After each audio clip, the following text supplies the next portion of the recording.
What could possibly go wrong?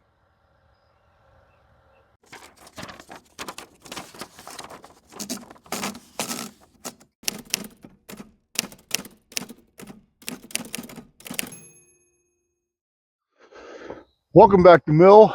My name's Bill. It's Pirate Solutions Forestry, and yeah, this is exactly what it looks like.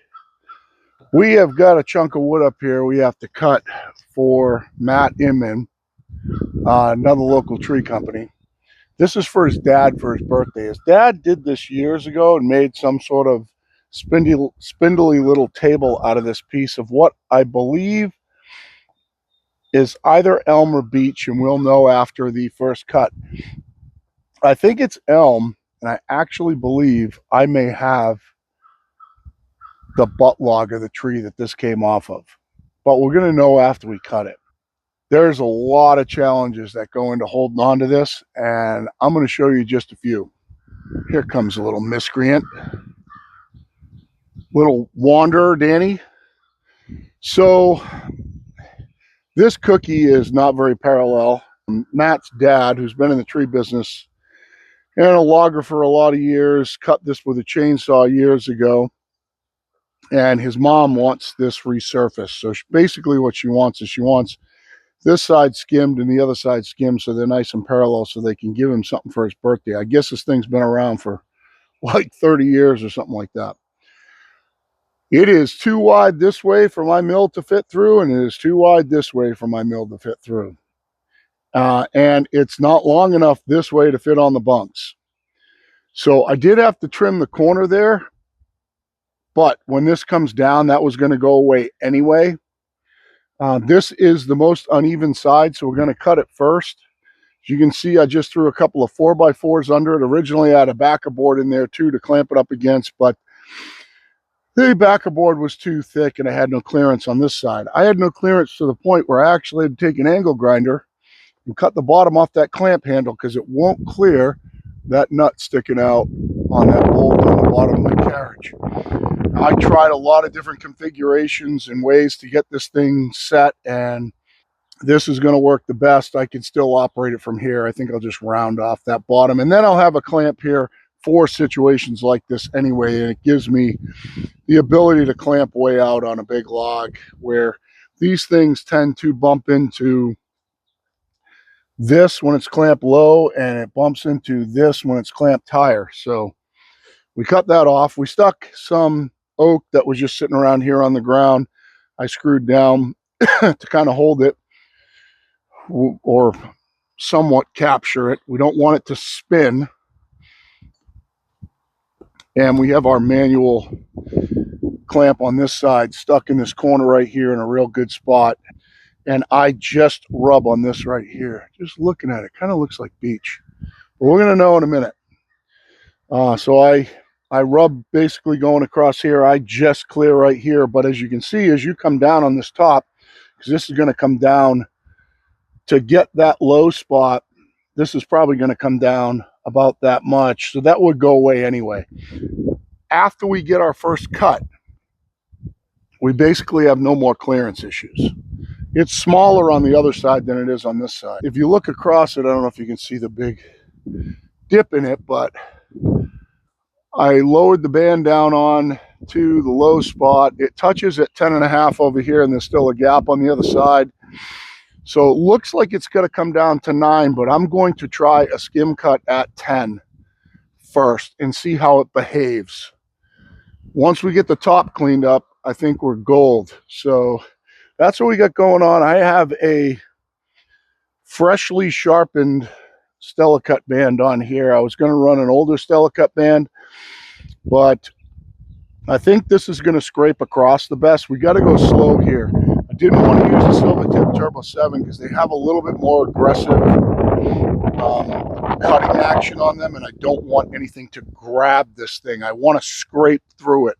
I think a 4-degree band would probably, a 4-degree band going really slow in a real scraping action would probably be the best for this, because our whole battle here is going to be to get our first cut without that thing moving.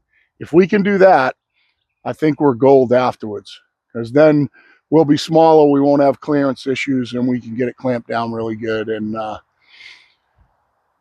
so that's what we're going to try. So I'm going to get you set up, and if anything goes haywire and that thing flies off and smashes into the mill or anything goes crazy, then you guys will get to see it. So I got the mill all warmed up, and we're going to go to town here.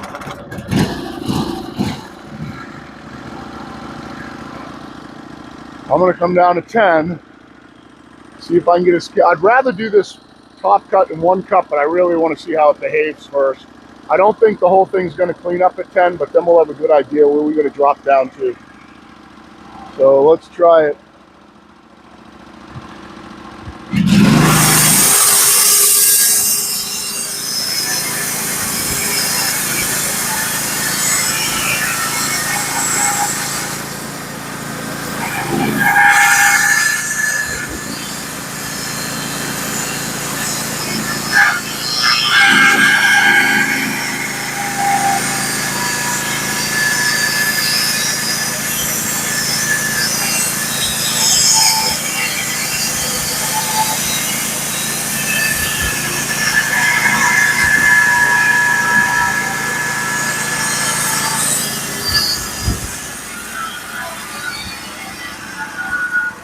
So it's not beech. Kind of looks like elm. It's really solid in the middle and on the outsides. It does have a couple of punky spots in it. I have got to come down probably an inch to clean this whole thing up. It's got some spalting in it. I'll give you guys a look at it after I make the next cut. I'm going to come down to 9 and see if we can take a cookie off it. We shouldn't have clearance issues at that point.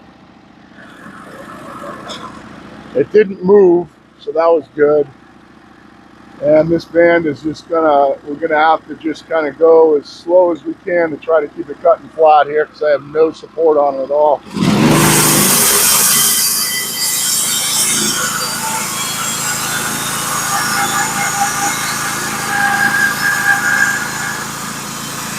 Still rubbing just a little bit over there. Quick little voiceover here. The noise that you're hearing from the sawmill right now and the band itself is from the noise canceling on the microphones. It doesn't really sound like that without microphones. So it sounds kind of squealy, but it's really not. Now this is a big wide cut on a very, very dry hardwood, but the band was handling it fine. Perfect. So I didn't see the band jump at all or anything coming out, so that looks good. So I'm going to shut the mill off and we'll give you a look at this. Yeah, it's pretty. It's got some spalting in it. Can't really tell from the smell what it is. Doesn't smell like maple, so I think it is elm. Get her all dusted off. We got a really nice cut there. You can see some of the spalting in there. Some of the cool spalting over here. We almost got below their dowels, but I can still see them in there. There was a screw through here. I'm lucky I saw it. I would have hit it twice. He stuck a screw through here to try to, I guess, to try to stabilize this crack. And I'm really lucky I found it. But I'm going to get this thing flipped over, get all these blocks unscrewed, get this thing flipped over like this. Make sure I get clearance and get set up for another cut. And then I'll show you what I did. And then hopefully we got an hour worth of setup in this thing and 10 minutes worth of cutting. That's how I want this job to go, because I don't want to have to charge him $1 million for this. All right, so here's the setup. I have it clamped. I had to get this clamp right in the right spot so that my little cutout there would miss this thing right here. I've got blocks screwed in around it to hold it. It's clamped in right into that little V right there, which is good, nice and tight. And this cut needs to be taken. It's 9 1/4 to the top. I'm going to take it to 8 1/4. I do have a couple of screws in here. 8 1/4 will clear this. So I'm going to take this at 8 1/4, and hopefully we're done. And I can call him up and he can come get it. and come down to 8 1/4. And hopefully this is just one cut and done here.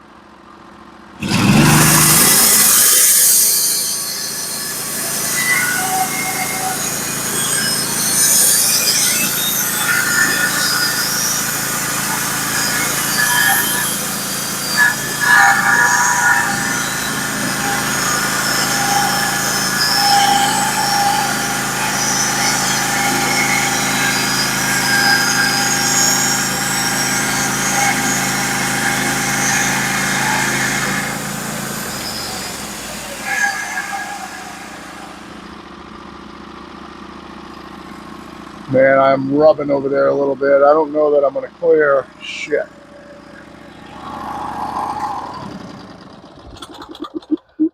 I drag. Let's see how bad it is. Hopefully I can push through it. I'm going to pause you guys 1 second. I'm just going to trim where it's rubbing just a hair. All right, let's fire it up and see if we're good. Either way, I'll be able to push through it, I believe.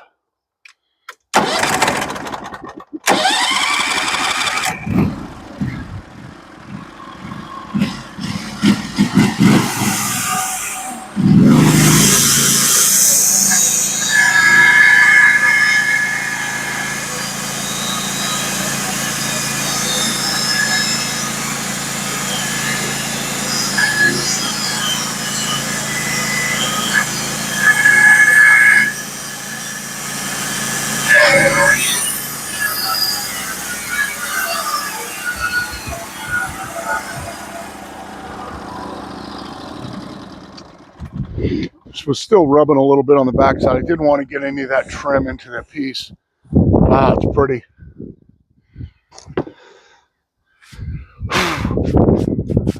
Beautiful spalting on it.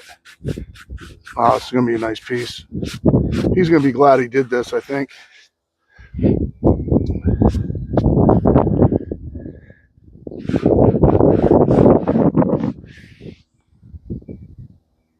I'll give you guys a look at it. It's really pretty. Went a little bit better than I thought. I just missed that screw right there. Stayed just above it. Look at the spalting in it. What a pretty top. It's really gorgeous. Now I got one little uneven spot right here, but they'll be able to clean that up. I don't know which part would be the top. I think I would, my tendency is to think I would want that to be the top just because it's so beautiful. My mill blowing down here. There's barely wind out here. Mill blowing down here at me. Yeah, so that's it. Let's flip this other piece over. Take a look at this.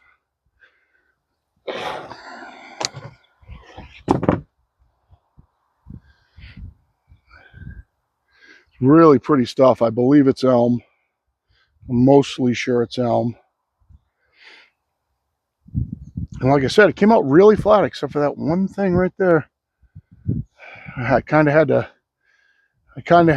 I got stuck over there on the bottom part, the part that's behind my roller and down a little bit. And I had to push through it, and it kind of right at the end, it kind of tweaked it just a hair, and it might have lifted up a little. Or I'm not really sure. Not really sure what happened there, but sitting nice and flat on everything. So, you know, it's going to be really, really good. It's going to be a really, really good piece for them. So I'm going to send them a picture, tell them to come get it. And the only thing they got to sand down is that, and it's really spalted and soft. I can almost pick it out with my finger here. I can pick it out with my finger here, so they could sand that off in 2 seconds. But yeah, that's this morning's project. While I keep my eye on the miscreant here, who is finding his way in everybody else's yard right now. Then he comes back with the shame face on and hangs around me because now he's kind of afraid to go anywhere. So everybody, thanks for the watch. Appreciate it. Like, share, subscribe. Let me know if you'd like to see different stuff. Let me know what you like, what you don't like. Danny and I are going to get cleaned up out here. We got so many tools lying around to do this little stupid easy job. When he first called me, he told me the size, and I said, I'm going to have to chainsaw mill it. It won't fit on my mill. And then he called me back and he said, oh, I was wrong on the size. It's only 24 wide by 36 long. And neither one of those two things were true. It was like 32 wide, which is just too wide on the top, on the big side. And the length of it is around 40-ish, 40 to 48. So it was just too big to go on the mill, but it was so close I knew I could do it without causing any harm to it, which is how it worked out. Little quick 1 hour job, which I thought at one point was going to take about 15 minutes. I actually considered keeping him here and just saying, hey, you want to go out back and throw a band on? We'll just cut it right now. I'm glad I didn't, because there was a little more involved in getting it done. But hopefully for his dad, I like his dad a lot. He's a really cool guy, real hard-working guy. You know, got a chainsaw strapped to him 7 days a week. He's a real hard-working prick. I hope he likes it and cherishes it, and it ends up being a family heirloom for a long time. And for now, for Danny, who's already wandering off, and myself, Spire Solutions out.